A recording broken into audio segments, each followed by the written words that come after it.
So how are you going to beat the heat this summer without enjoying a nice cool treat for yourself that's healthy and delicious? Introducing low-carb popsicles. They're delicious, healthy, and yes, you can make these and enjoy them. So let's see how we put them together.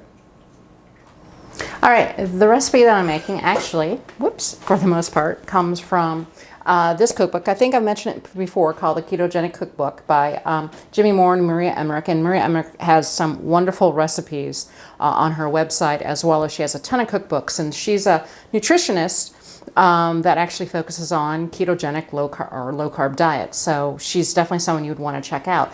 But I'm doing a couple of little changes to her recipe. One is it's a recipe that calls for key limes. Well, instead of key limes, I've made that. It tastes wonderful. I'm actually using lemons this time around instead of lime. And I'm adding strawberries to it too.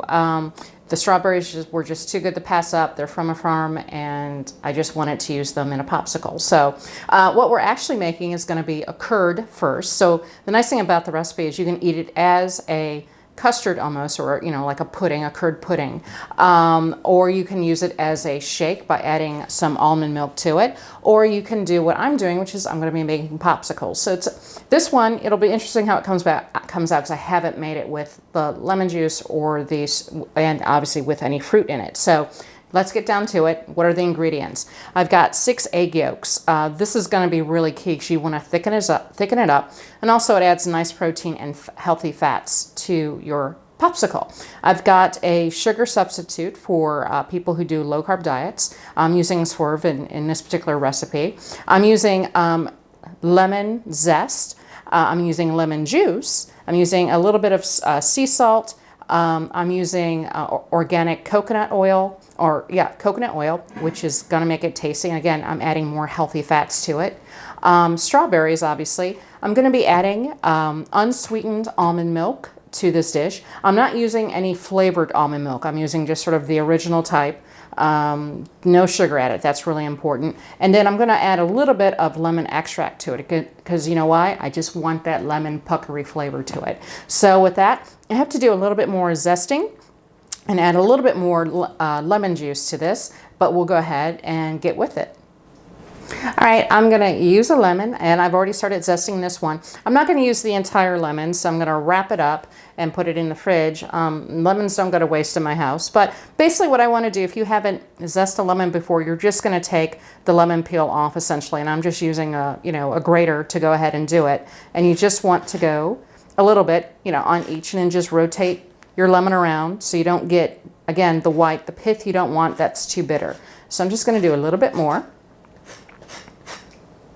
And I'm just using a paper plate to catch it because why not? It's just one less dish to wash, right?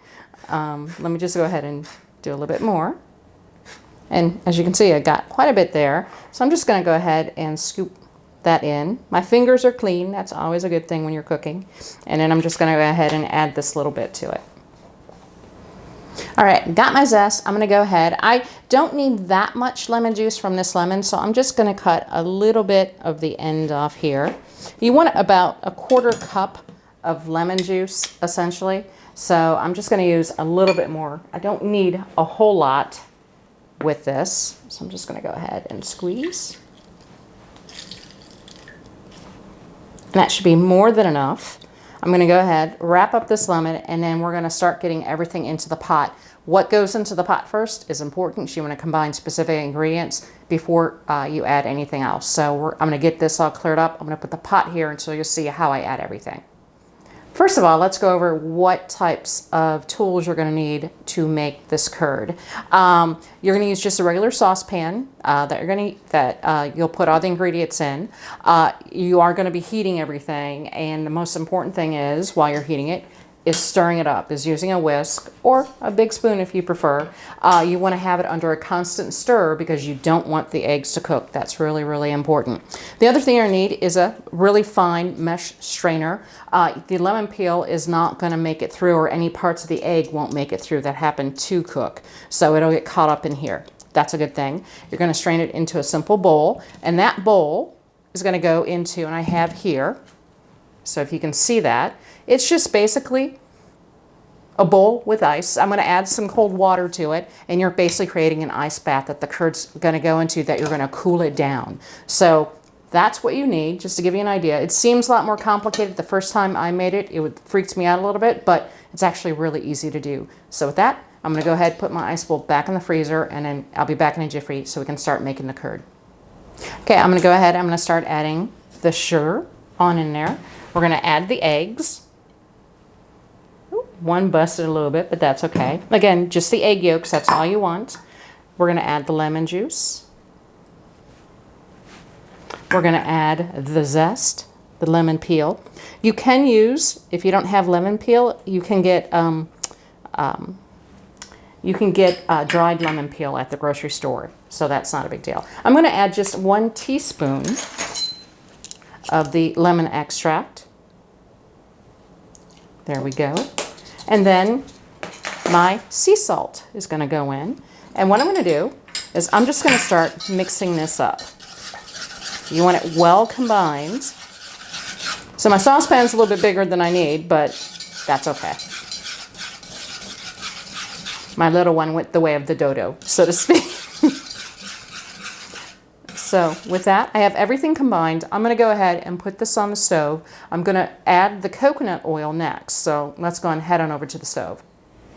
Okay, I've added the coconut oil. I have the heat set on a medium heat. And what I'm going to do is the coconut oil is going to melt. I'm going to be basically combining all this. It's a constant stir, and this is going to go on for about 12 minutes. So just think of that exciting footage you're going to be watching. No, I'm kidding. We're not going to show you the full 12 minutes. But as you can see, the coconut oil is melting. It's getting smaller. It's breaking apart. It'll be completely melted into this and combined. And basically, it's done when I can use a spoon and it comes out thick, because that's what we're looking for. So right now, I'm just going to go ahead and stir this for 12 minutes. And you'll come back and you'll see the finished product. Okay, I have my curd. It went a lot faster. And again, this is what happens when I'm using my new stove. Medium for me is actually a little bit lower, but nonetheless, it came out. So I have my curd. I got it out of the pot, which is what I want. And now I'm going to press it through the strainer, because you want to strain it because you want to get out any eggs. The nice thing, it looks like there's not a whole lot of egg. There's a little bit of egg whites, you can, or not egg whites, but a little piece of egg in there. But that's not going to make it into the popsicles, which is, again, awesome. So I'm going to go ahead and finish this up, and then we'll get going with getting this into the bath. All right, I have it out of the strainer. Now, it doesn't look like much, but it is a curd, and it tastes, I took a little taste. It tastes great. I have it in my ice bath, as you can see, so I'm trying to cool it down as much as I can, as fast as I can. It's going to be in here for about 15 minutes. Now, it doesn't look like much. You're thinking, wow, that's going to make ice cream or a popsicle. I have to add almond milk next and the strawberries. So I'm going to go ahead, cool this for 15 minutes, and we'll come back, add the rest of the ingredients, and get it into my popsicle molds. I'm going to go ahead and I'm going to add my almond milk to the curd. So I'm going to get this all mixed up. You really want to mix it well so it's pretty consistent and smooth. So it's just incorporating the almond milk with the curd.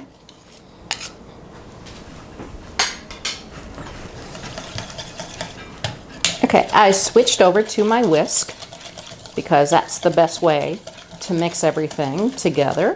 As you can see, we have it looks pretty consistent right now. I guess still got some clumps over here that I want to get all in. Yay!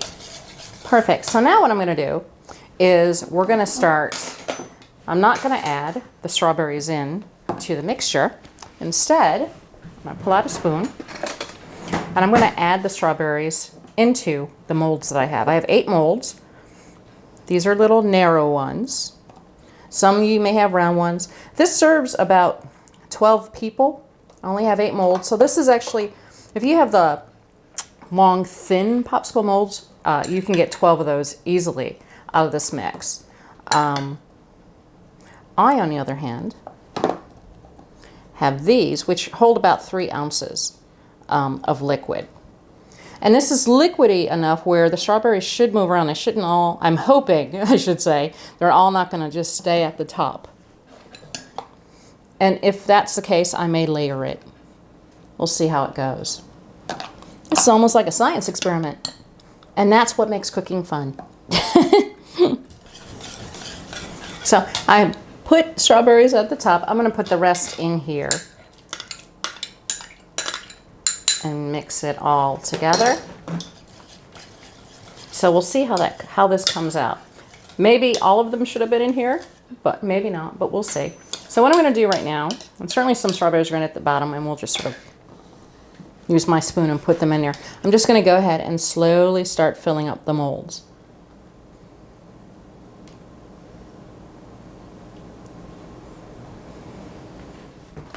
Okay, so I'm going to put my lids in.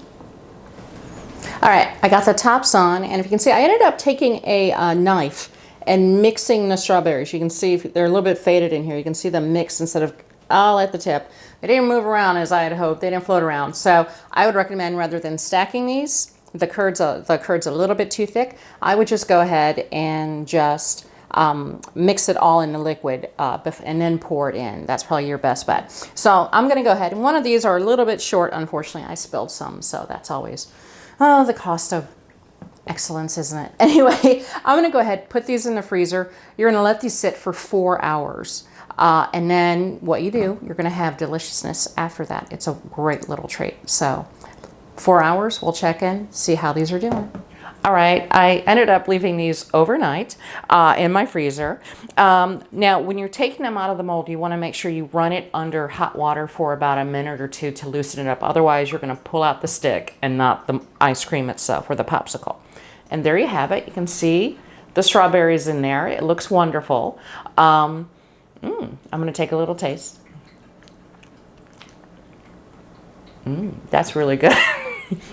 It's very creamy. The lemon doesn't overpower it.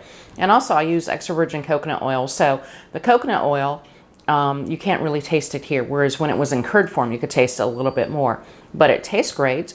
It's delicious. It's healthy. And they're easy to make. And the nice thing about it is it's a great treat to have during hot summer months that's healthy and low carb, and you can enjoy it with very few carbs. It's about 2 carbs a popsicle. So go ahead, give it a try this summer and see if you enjoy them.